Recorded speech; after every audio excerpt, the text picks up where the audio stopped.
Pemirsa melihat rekonstruksi yang telah dilakukan kemarin, apakah pelaku pantas hanya dikenai dengan pasal penganiayaan berat dan kelalaian hingga mengakibatkan orang lain meninggal dunia? Untuk membahasnya sudah hadir bersama kami Asep Iwan Irawan, pakar hukum pidana. Kang Asep, selamat siang. Selamat siang, sehat selalu. Kang Asep, terima kasih atas waktunya. Kang Asep, menurut Anda apakah pasal 351 ayat 3 tentang penganiayaan berat dan kelalaian ini cocok dikenakan terhadap pelaku melihat kronologisnya ya?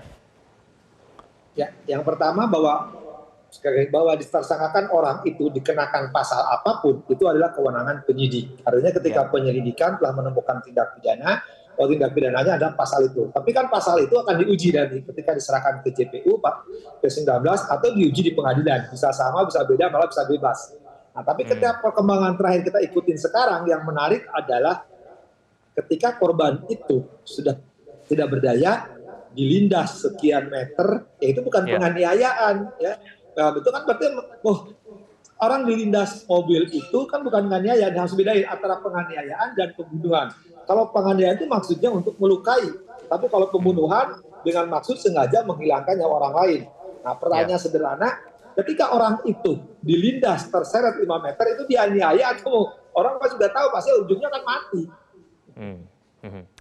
Kang Asep, apakah kemudian pengaruh minuman keras bisa menjadi alasan pelaku ini lolos dari pasal pembunuhan? Asep, menurut Anda apakah orang dalam pengaruh minuman keras begitu ya bisa menjadi alasan sehingga kemudian pelakunya lolos dari pasal pembunuhan?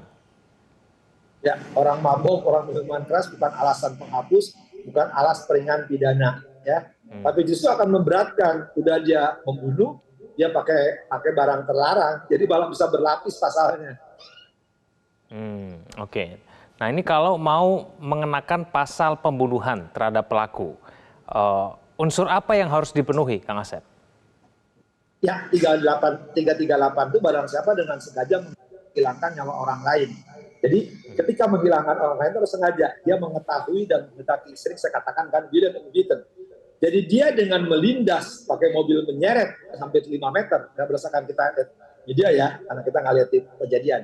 Jadi kalau orang sudah tidak berdaya, dilindas, diseret sejauh 5 meter dengan mobil, pasti dia mengetahui bahwa itu akibatnya apa. Bahwa pasti dia menghendaki, ya itu pasti orang mati kan. Mana ada orang kecuali ya main debus gitu kan. Main debus juga nggak jaminan. Orang dilindas digesek 5 meter, itu bukan aniaya, itu pembunuhan, menghilangkan nyawa orang lain. Dengan cara apa menghilangkannya? Ya dengan cara melindas orang itu, ya yang sudah tidak berdaya, dilindas, diseret 5 meter, artinya apa? Dia itu menghendaki, niatnya menghendaki untuk membunuh, bukan untuk menganiaya. Jelas pasalnya. Ya, jadi perbedaan penganiayaan pembunuhan itu terletak pada niatnya, kesengajaannya. Kalau kesengajaannya dia mengetahui dan menghendaki, will and beaten, ya akibat dari perbuatannya itu akan mati. Ya 338 lah pembunuhan, walaupun dia berkelit. Kan lebih aneh lagi. Kalau dia mengatakan sedang mabok kendarain mobil, melindas lagi. Kenapa kan itu kalau lihat di gambar yang saya perhatikan di tempat parkir itu kan ada jalan lain kan, ada yang lebih luas. Kenapa dia lindas orang yang sudah tidak berdaya, korban itu? Artinya 338 jangan gunakan pasal penganiayaan, apalagi 351, 359 tidak masuk akal pasal itu. Kang Asep, lalu kenapa kemudian polisi memberikan pasal 351 ayat 3 kepada pelaku ini? Apakah dari kronologis dari kejadian pemukulan menggunakan botol, lalu kemudian dilindas menggunakan mobil, di situ ada unsur kelalaian di situ?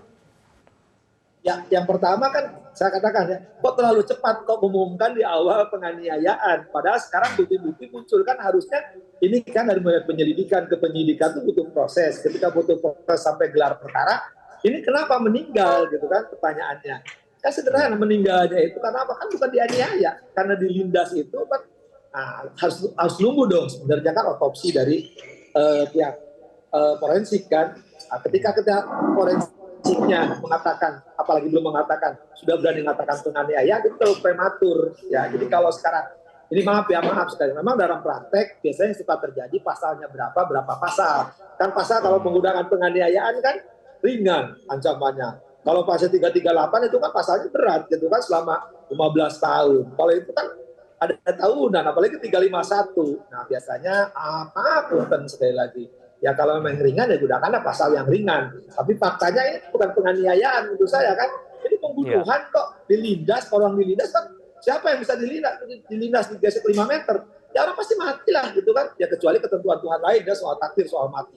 Tapi perbuatan itu patut dia diduga, sekali lagi, misalnya mudah diduga kan dia tersangka ya. Dan niatnya apa? Ya menghilangkan jiwa orang lain gitu kan. Kang Asep, ada beberapa kejanggalan yang juga menjadi perhatian yang ditunjukkan oleh pelaku ketika ia tertawa, lalu kemudian ia menangis dalam beberapa momen yang kemudian sempat viral dalam video-video yang sudah disaksikan oleh netizen. Nah, sikap-sikap yang penuh dengan kejanggalan ini apakah juga nantinya akan menjadi pertimbangan dari penyidik untuk menentukan apakah ini unsur kelalaian atau pembunuhan sebetulnya? Ya, kalau pembunuhan pasti dengan sengaja, bukan kelalaian. Kelalaian melalui lintas yang paling gampangnya kelalaian menyebabkan tabrak gitu kan, karena pakai lalu lintas pakai mobil. Dalam arti menggol, nggak pakai helm dan sebagainya. Kalau ini kan dilindas, ya sekali lagi dilindas itu sengaja, ya, bukan karena apalagi di tempatnya kan tempat parkir. Nah, ini harus dibedakan antara kelalaian dan kesengajaan, dua hal yang berbeda. Itu harus penting. Nah, kemudian yang lebih penting lagi, ya. Tadi kejadiannya, kan hukum itu melihat ya perbuatan ada lokus tempus, tempat dan waktu. Tepatnya kan mungkin dia terhindar, tapi kan malah dilindas ya waktunya. Apalagi kalau kita lihat, nah yang penting nih, ada pembicaraan yang menyebar di media sosial kan, ada apa suara daripada korban itu kan, tidak ada apa gitu. Kalau itu dibuka dikaitkan rintihan tanda petik ya, keluhan atau rasa mengeluh daripada si korban dikaitkan dengan lindasan itu berarti ada apa gitu kan. Sebelumnya kan saya tidak katakan kalau kita ngikutin di media sosial, sekali lagi maaf ya, ini bukti kan kita ngikutin media sosial rekaman yang beredar itu suara rintihan itu saya tidak kalau itu kenapa harus berapa waktu kemudian harus ada pelindasan itu kan dengan mobilnya gitu, artinya apa ya dia sengaja. Oke, Kang Asep terakhir nih, karena banyak orang yang mengatakan ini pasalnya janggal. Apakah mungkin ini karena pengaruh dari ayahnya adalah anggota DPR sehingga kemudian diberikan pasal penganiayaan atau kelalaian? Singkat saja. Ya sekarang gini, kita lihat aja lagi. Kalau misalkan dipaksakan pasal itu, saya yakin jaksa akan menolak, akan dikembalikan tuh berkas itu. Dan risikonya di pengadilan bisa dibebaskan karena itu bukan pasal penganiayaan, ini pasal pembunuhan gitu kan. Tapi ya kecuali kalau ada sesuatu udah dibalik bata atau ada batagor di dalamnya. Oke, baik Kang Asep. Terima kasih telah bergabung bersama kami di Metro Siang. Selamat siang Kang Asep. Jelajahi cara baru mendapatkan informasi. Download Metro TV Extend sekarang.